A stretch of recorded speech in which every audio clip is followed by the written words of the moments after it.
Hello, everybody. Hello, welcome. Welcome to Cop On Podcast. It's been a while. It's been a while because I've been sort of, my anger at the Champions League final, nothing to do with the result, but the idiot policing that went around it, because I was there and I saw, some pretty hideous scenes going on. So my sort of anger that was absolutely seething has now sort of, I'm still very angry about it, but it's sort of, I'm able to talk about it now with something resembling clarity. We might talk about it, or I might dedicate a special episode to what went on in Paris. In fact, I'll probably do that because I'll probably, we'll talk about it more in depth later. Because for now, I'm very happy to be joined by Brian in Hong Kong and by Nicholas Linder, who's joining us from Sweden for the first time. Welcome to Cop On Podcast. And Nicholas, you are a very special guest because you actually won our Fantasy Premier League. So congratulations for that. But welcome to Cop On Podcast. How are you feeling about the season now that it's been a couple of weeks, since the season's finished? Are you disappointed? Are you happy overall? How the devil are you, basically? Yeah. Thanks for having me on. I'm starting to feel better and better about the season. I think it was a bit disappointing, I must admit, after the Champions League final and everything sad that happened in Paris. But I'm trying to think of the two cups we won, and I thought the way we won those two cups was really exciting and entertaining. So I try to focus on that more and more now. Yeah, it's a great answer. But when lots of people they associate just winning the cups as like the be all and end all of a season. But we came so freaking close, Nicholas, to a quadruple. Just a couple of goals, really. I mean, City's winner and the very lucky win that Real Madrid had. They had two shots on target. And I think we had 9. So it's a brilliant performance of Courtois that basically stopped us winning at least a treble. So I mean, do you think that it's fair to this team that we only, and I say only, escaped the season with 2 cups? Or as you say, you just purely looking at the fact that we won those 2 cups as just brilliant, and we should just focus on that and forget the rest? Yeah, I think you find yourself happier if you try to focus on the good stuff, of course. But the team is so good right now, so we really deserved to win at least one of the 2 big trophies. At least I thought we would win the Champions League final, but it wasn't to be. It was a really frustrating night.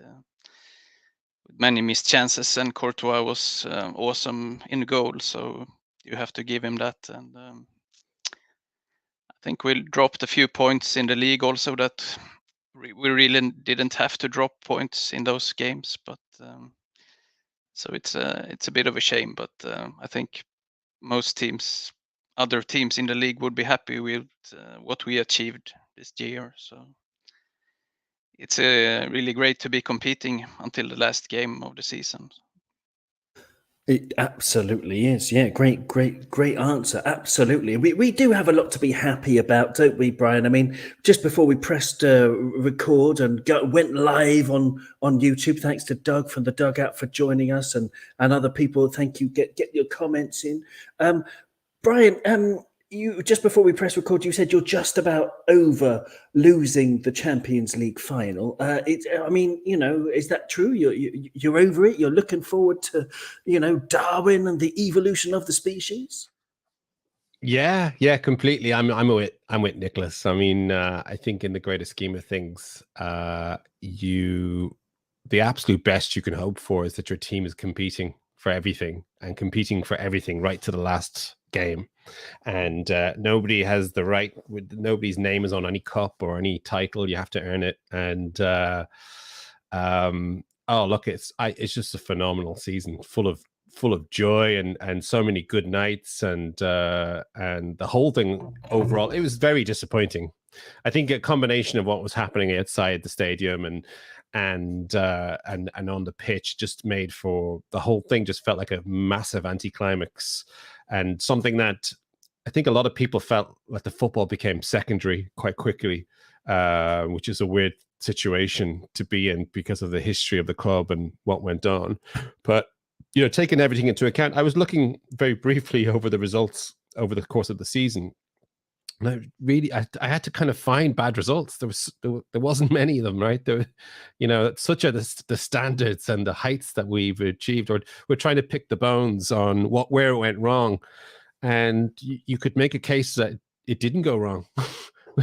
We just, a brilliant team pipped us to the post in the league, and a brilliant individual performance in the sticks, and maybe some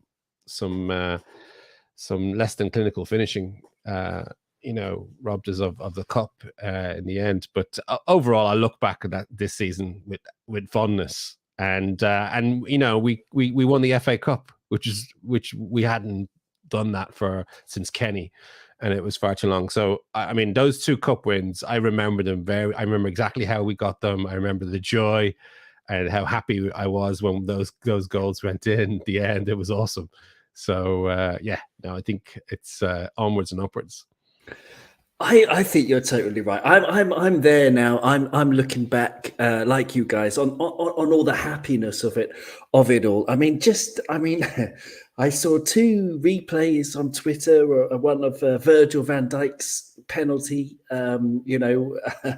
which we can all replay and recall immediately to mind, and just how freaking brilliant that one was.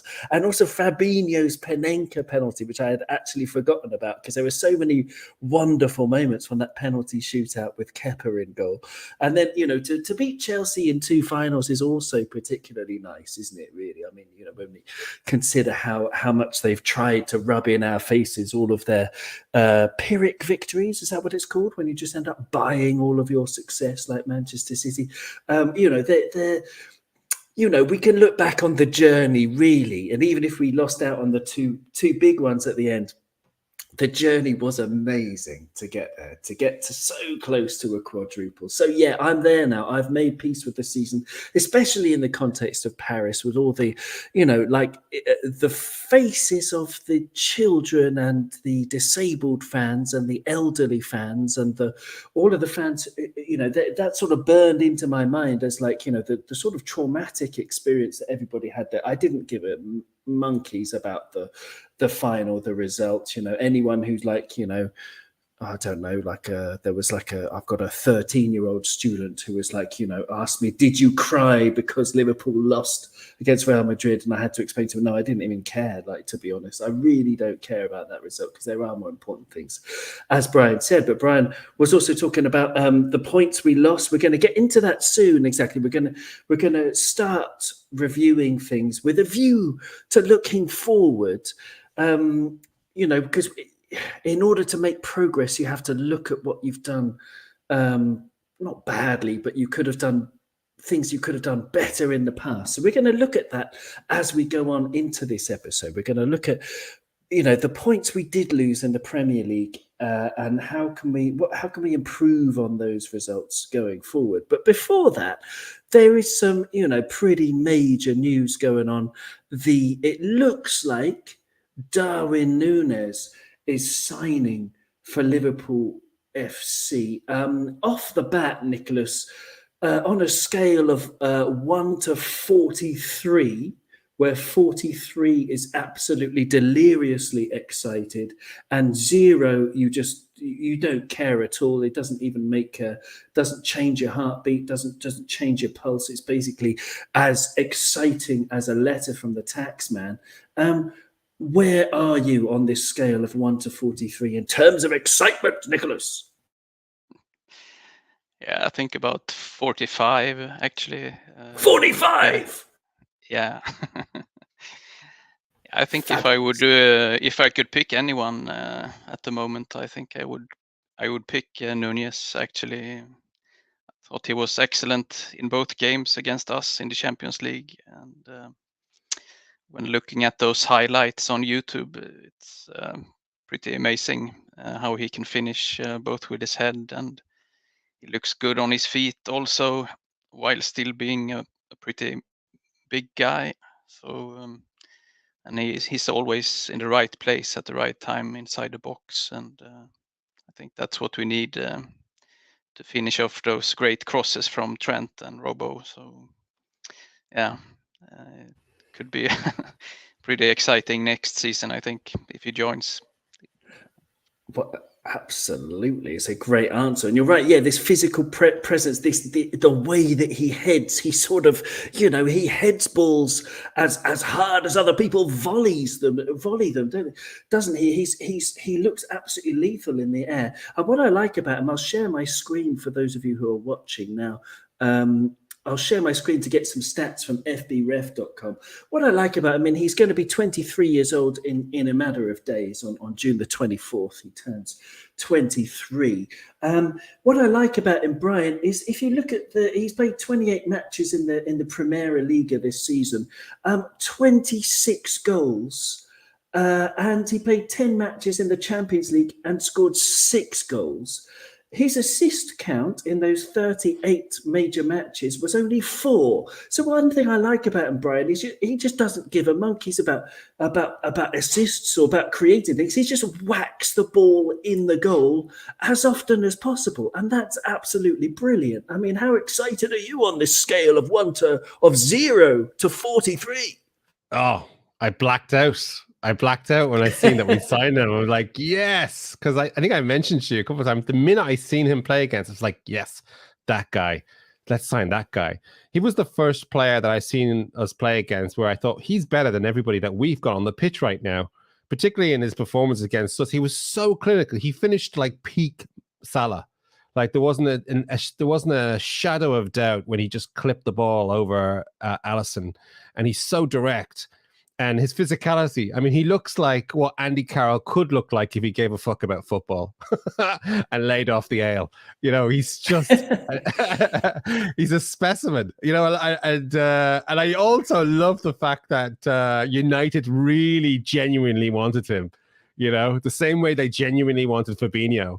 And they thought perhaps they might be getting him. So, when the word, I think it's all but done now, right? It's like, it'd be a massive shock if he doesn't sign. It hasn't been confirmed, but yes, apparently he missed the Uruguay game yesterday to fly to Liverpool to agreed terms. So we're expecting an announcement. It's Sunday today. We're expecting an announcement tomorrow on Monday.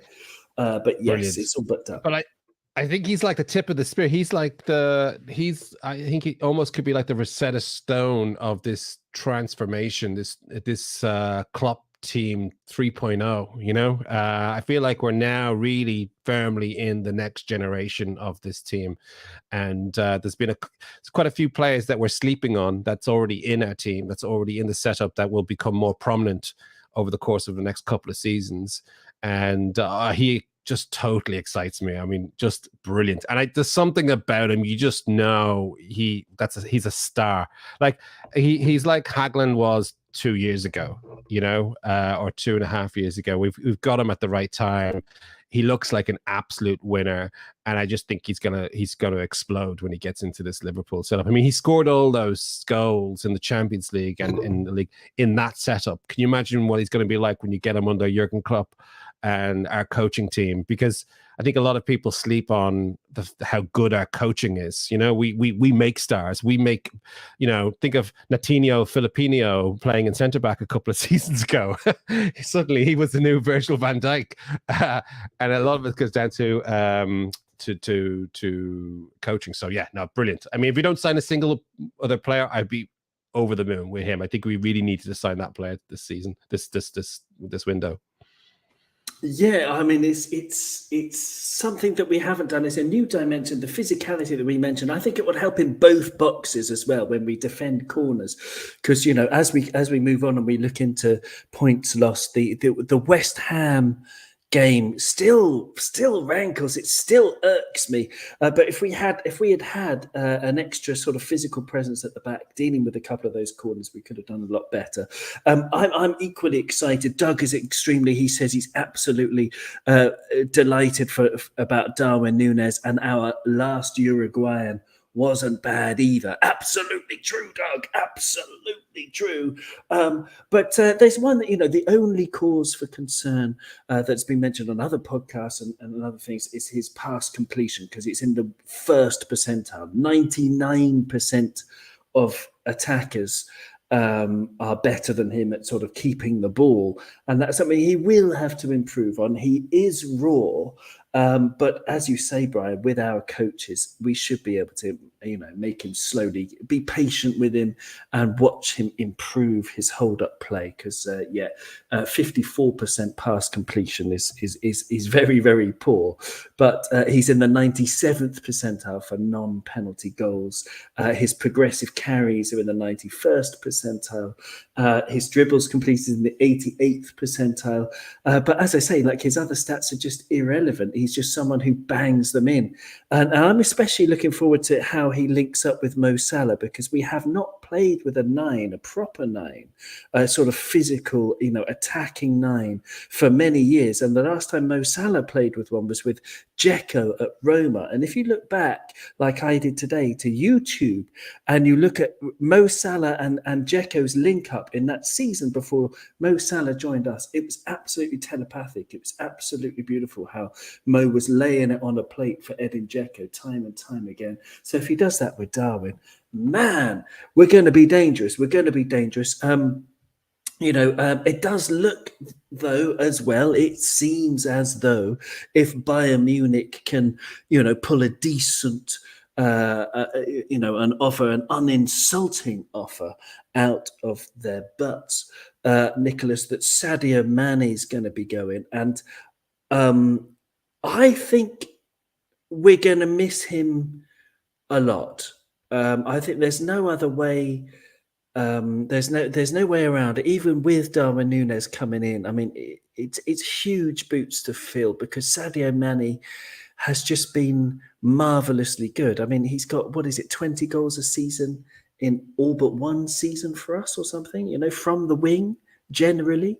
Sadio Mane, I mean, how do you feel about that? I mean, I'm sort of, I don't know, I've got this sort of forlornness in my soul, the idea of imagining Sadio turning out for Bayern Munich next season. How are you feeling about that one, Nicholas? Yeah, it's really sad, since he was the first star of the Klopp era, almost, I think.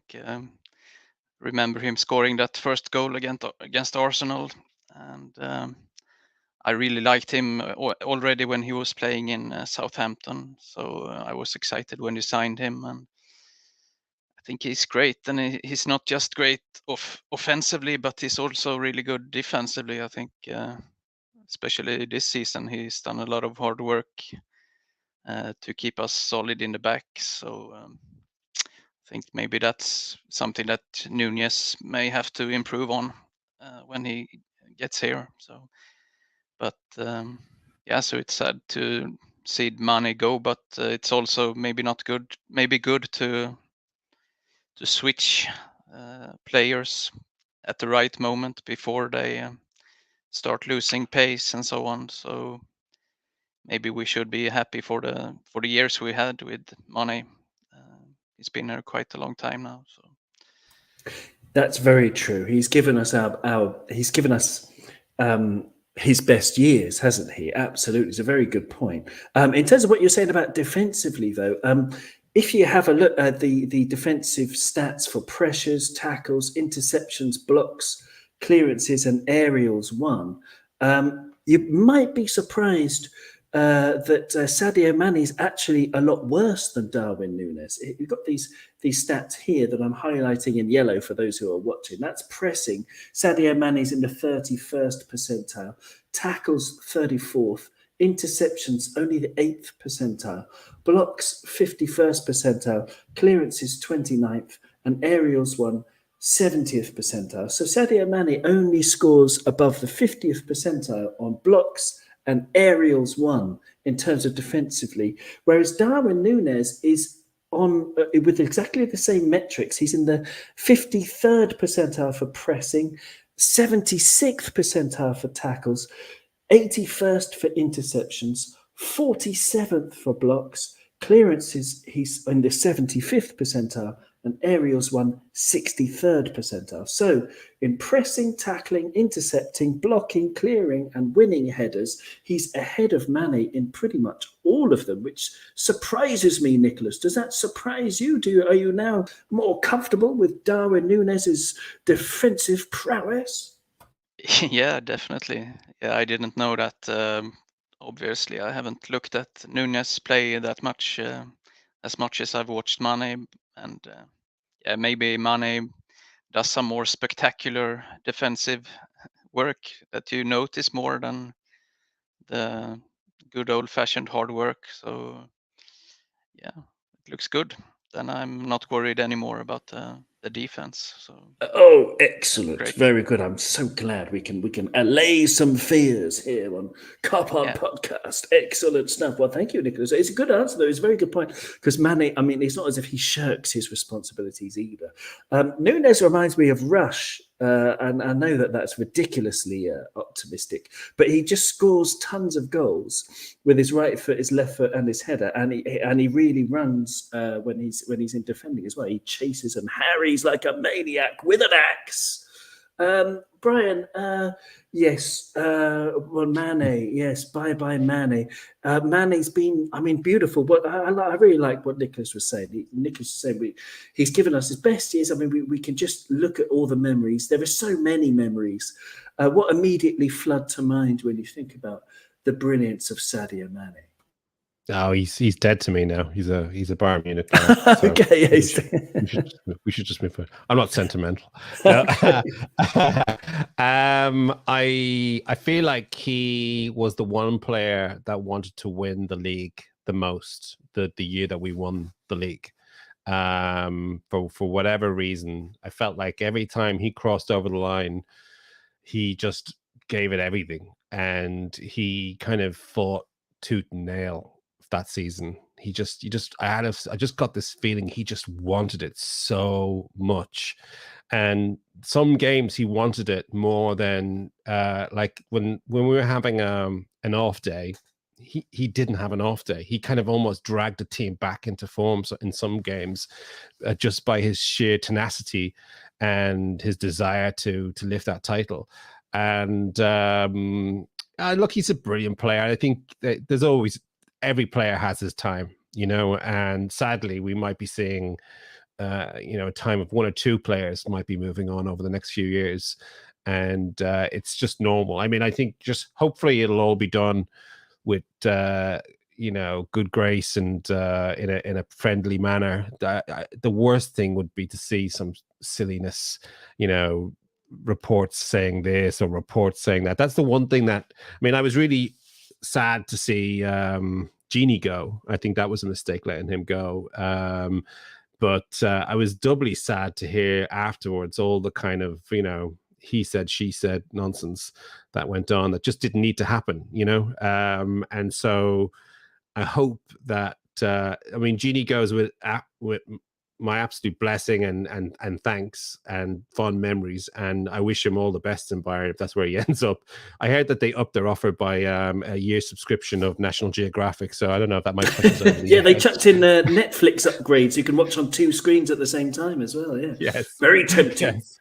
Yes, and if he wins the Nobel Prize for peace, I think they're going to up by another $100,000. Yeah, I mean, I thought the only bad thing about the whole situation was I did not like. I mean, I think he's not the brightest light on the Christmas tree sometimes, or his agent isn't anyway when he's in his communications, because I did not like the whole exciting news after but I'll tell you after the Champions League line that he threw out there, because I think most Liverpool fans read that as, he's staying. That means he's staying. He wouldn't say that if he was leaving, because it's not going to be exciting news for Liverpool fans that he's off, right? Because nearly all Liverpool fans want him to stay.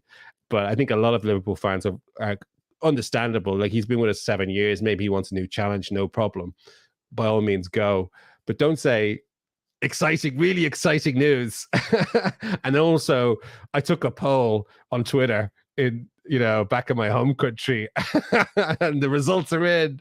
They want me to play for Barcelona, so I'm off to Barcelona. So he's muddying the waters a little bit with this stuff. I think. I don't know, Brian. I don't know. I see. In his defence, I would say that he's often, I think he's a little bit misunderstood. That.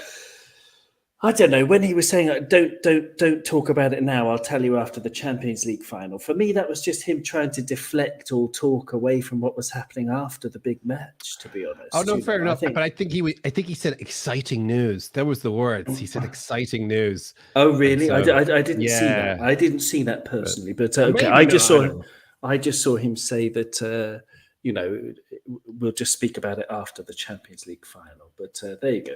And also that press conference where he said he would do what the Senegalese people want. I don't know. Like it was partly in French and partly in a language that I don't know. I'm embarrassed to say. I don't even know what language it's called. It might be Wolof, maybe in Senegalese, but I'm not sure. One of the Senegalese languages, and he was mixing, and it was mostly not in a language that I understand because I speak French. But I didn't understand what the language he was speaking. So he, So I mean, a translation of language, things are probably lost in terms of he could just be joking. You know what I mean? Sure. Having a giraffe. We'll miss him. He's a brilliant player, and he's a player who's available as well. Like Gino. Yes, good point. So, but every player has his time. And I wish him all the best if he is off. The king is dead. Long live the king. Yeah, absolutely. Would you take anyone, Nicholas, from Bayern Munich in return? I mean, there were rumours of Lewandowski going to Barcelona, so presumably Mané might play as a 9 for them. I don't know where they're going to play, but they've got stacks of attacking talent. Would you take any of them? In return from Mané, Nicholas? It's a good question. I don't remember his name right now. The quick fella in the midfield, a winger. Coman or Gnabry or Gnabry. Yeah, Gnabry was the one I was thinking about. Very interesting. He looks pretty good, but yeah, he's my answer. Yeah. Yeah, he looked really dangerous, but I think when we played Bayern, we took him out of the game pretty well. So I don't know if he is a bit patchy in his form or whatever, but when he's good, he's really excellent. So. Well, yeah, totally. Sorry, continue. Yeah, that's fine. Oh, okay. So I was just bringing up his stats in front of you for the people watching now, but he's phenomenally good in all of the attacking elements of the game. He had 14 goals and 5 assists in the Bundesliga from 2,185 minutes, which is extraordinary. Champions League, he had 3 goals and an assist from 389 minutes, which is also terrific. It's basically a goal or an assist in every single match, basically.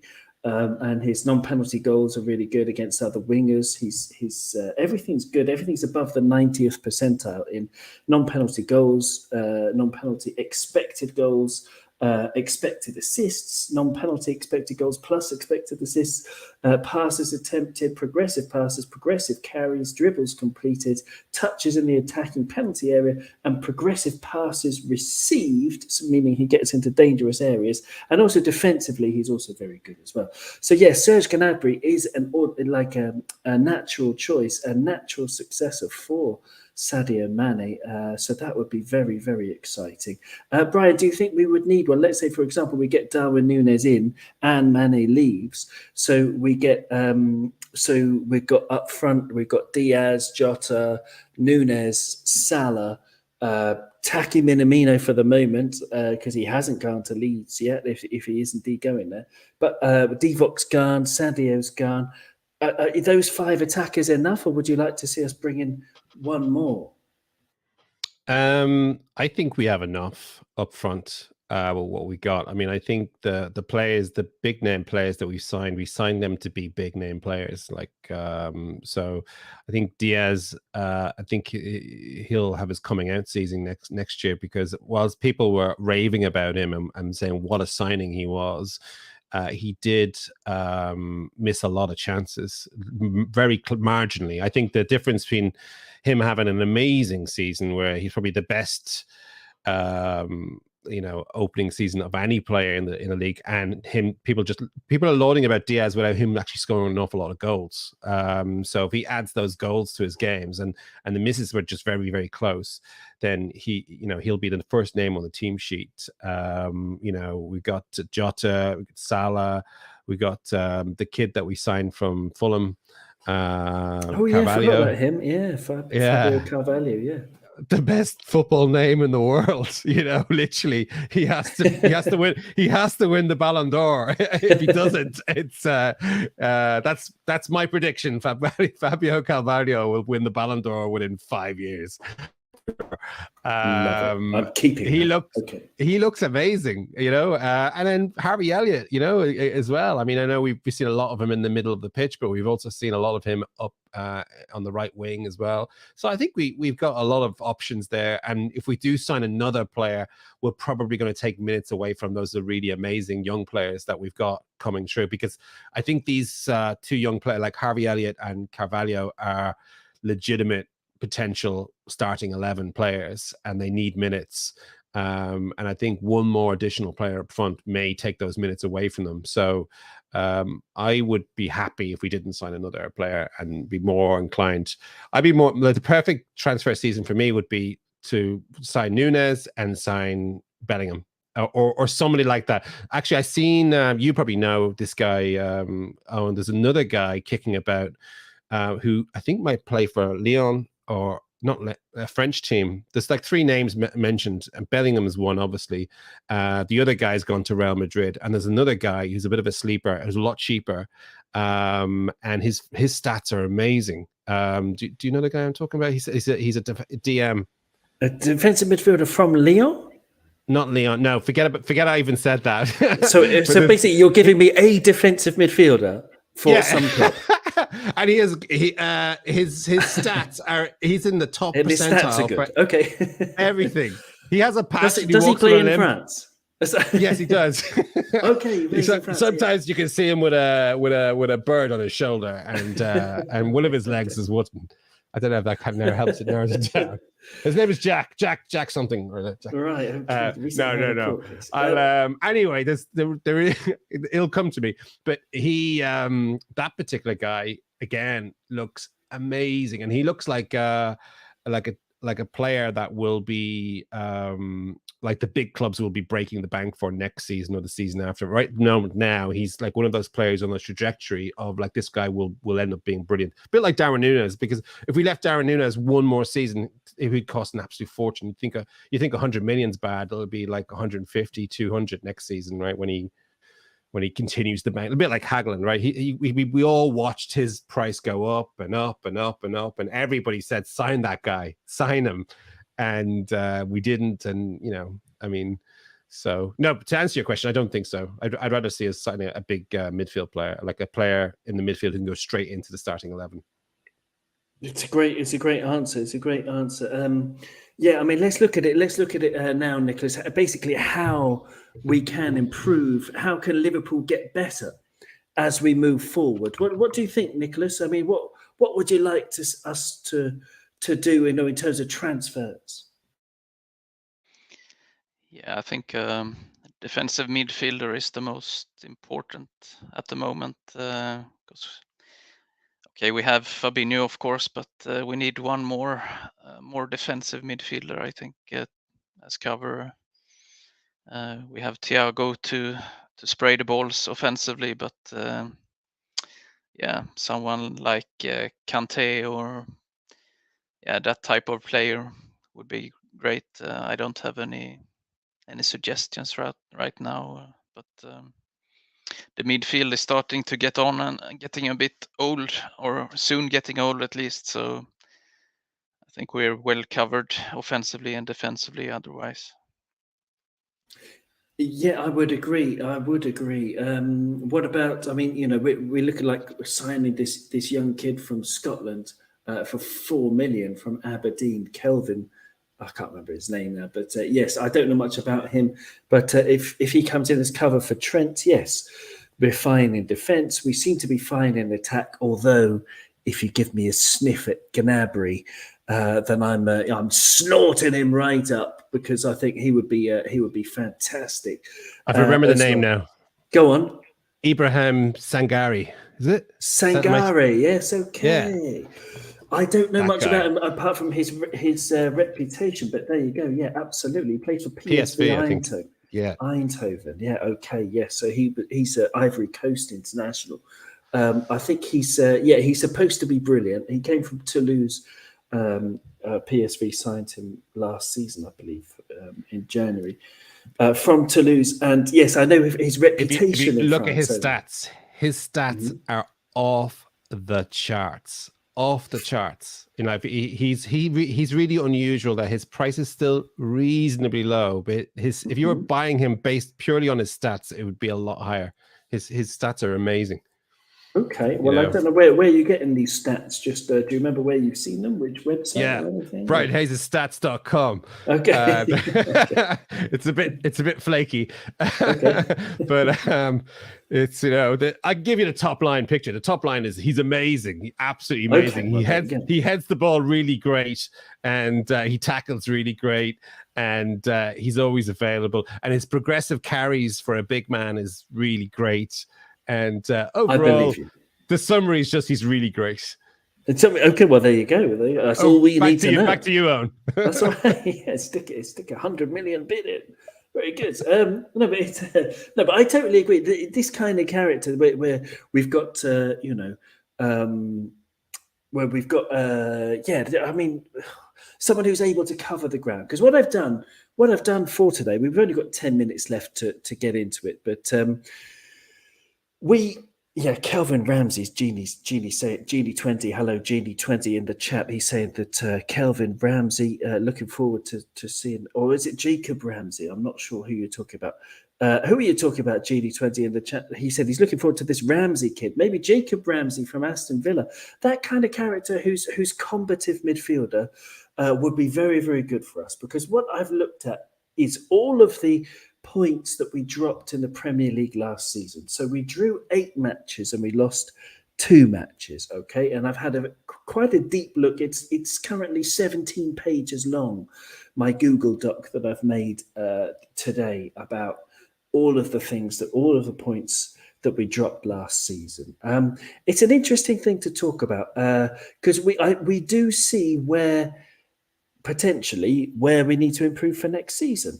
I'm not saying for a minute, just as a sort of disclaimer, I'm not saying for a minute that I'm unhappy with what we did last season, because 92 points is absolutely madness. And if it weren't for the fact we were competing, against the United Arab Emirates and all of their oil riches, it would be, more than enough to win any league season. Going back in history, of course.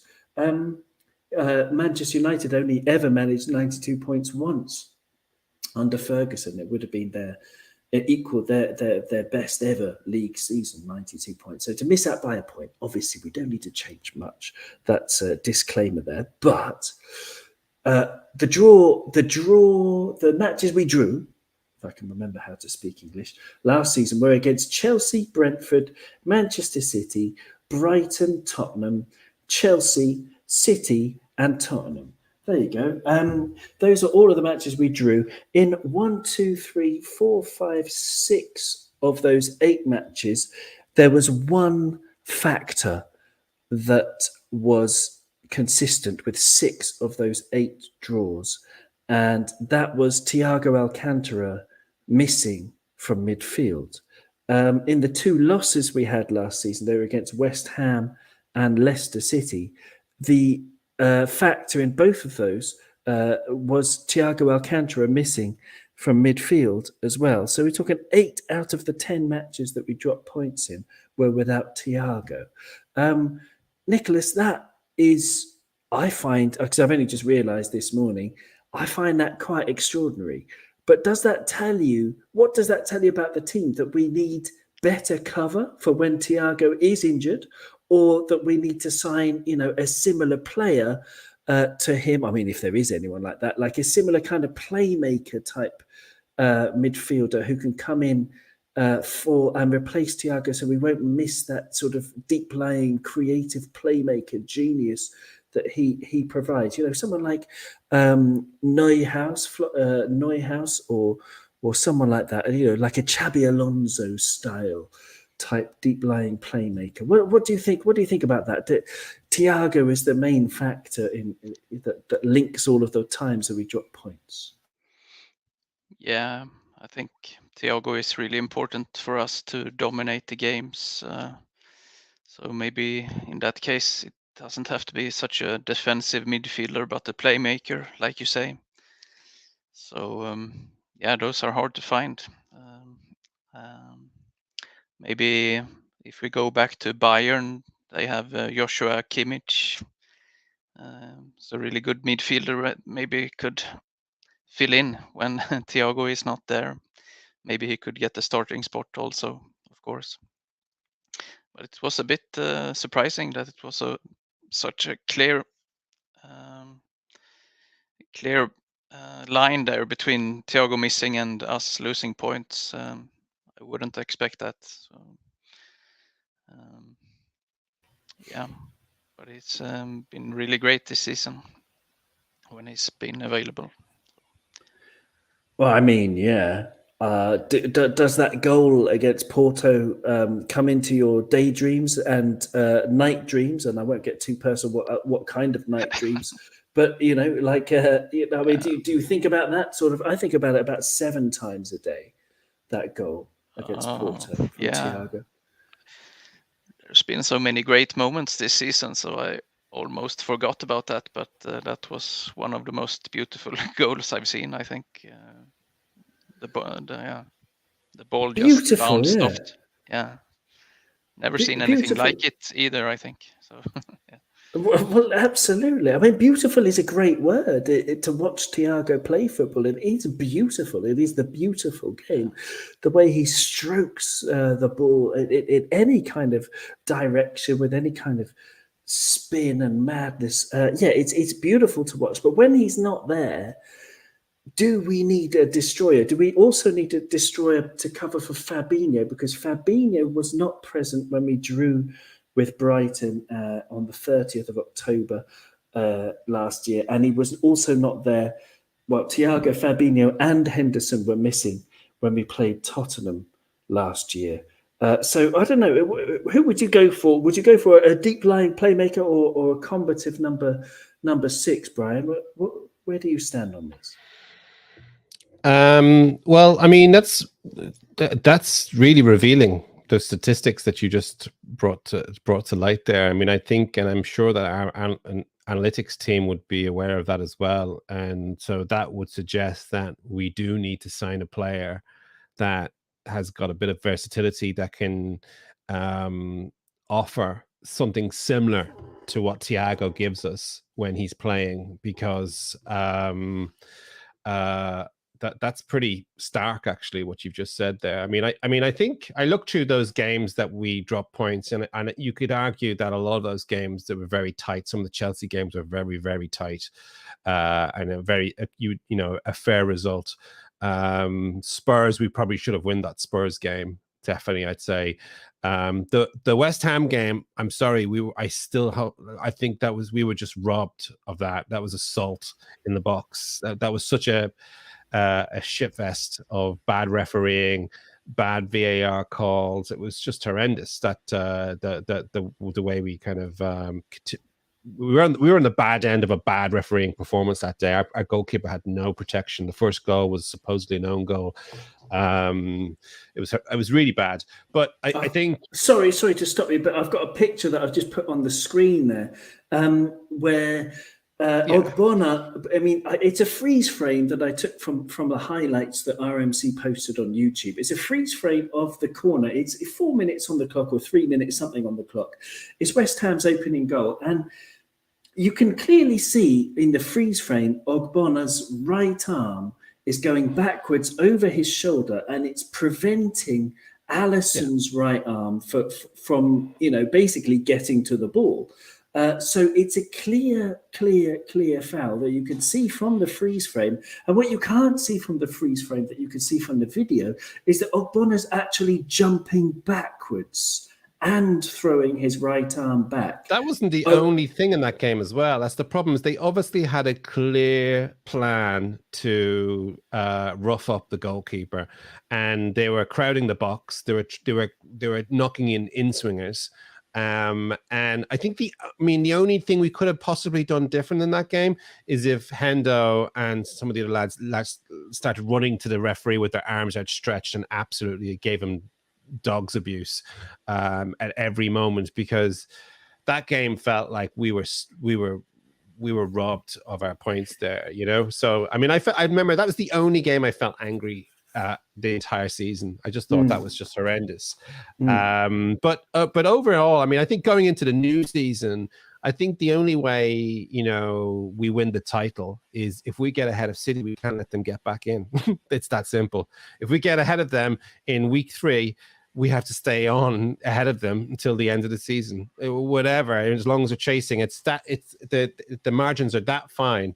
Also, you remember that the year that we did win the league, they had pretty bad injury problems that particular year, and we took full advantage of it. But the years that they didn't have injury problems, they've chalked up plus 90 points every single time. So I think going forward, like going into this new year, that has to be our focus. Our first aim has to be get ahead of City, and then it has to be don't let them back in for the whole season. That's the kind of the ridiculous levels that we have to achieve in order to take the title back off them. It is, it is ridiculous. It's a great answer, Brian. Thank you very much. Unfortunately, I'd love to stay and really get into all of these drop points. We'll have to do that at a later point as we move on through the summer.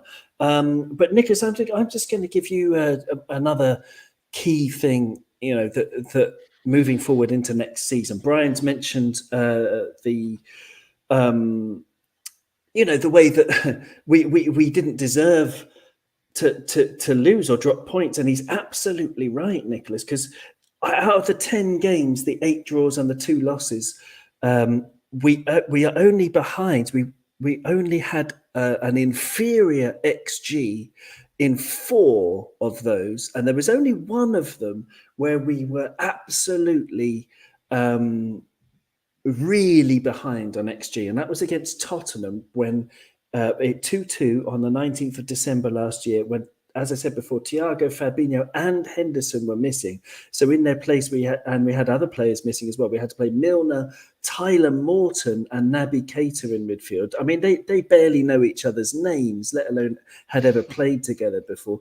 So, is luck something that you wish would be on our side a little bit more next season? Because, that's something we would if we're coming so close to a quadruple, we were damned unlucky last season. Is that just me with red tinted glasses?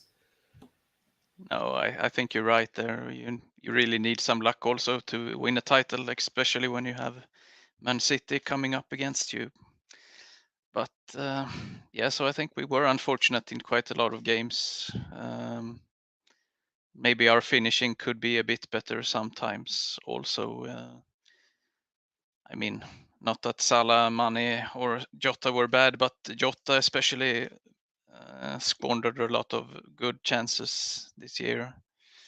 And maybe if Salah would have one of his best seasons, he would have scored a few more goals also. So just in the last few months of luck, I think. Mm-hmm. Yeah, a mixture of luck and good finishing. Yeah, well, absolutely. It's a really good point. It's a really good point to end this episode on. I want to thank you very much, Nicholas. Thank you for being on your first ever Cop On show. And congratulations for winning the Fantasy Premier League as well. We'll have to talk maybe in the future about how to, maybe we'll do some kind of Fantasy Premier League special to see how the heck you did that. So well done. And Brian, thank you very much as well for joining us again. Always a pleasure to hear your views. And so thanks very much, guys. Is there anything that you want to add, you've got about 60 seconds to add it, because I need to go to the toilet, and then I've got another podcast in 3 minutes with Blood Red. So I don't know. Anything to add that takes less than 10 seconds? I'm all good here. Okay, Thanks a lot for fine. having me on. Yeah. Absolute pleasure. Thank you. I'm all good here. Welcome You're to the good. show, Nicholas. Hope to Yeah, hear you that's play great. again. Thank Yeah, you. great. Thanks a lot. Thanks a lot then, guys. And thanks to the viewers. Thanks to the listeners at home. You are all absolutely 100% cherished and adored. And we'll see you next time. Thank you very much. You'll never walk alone.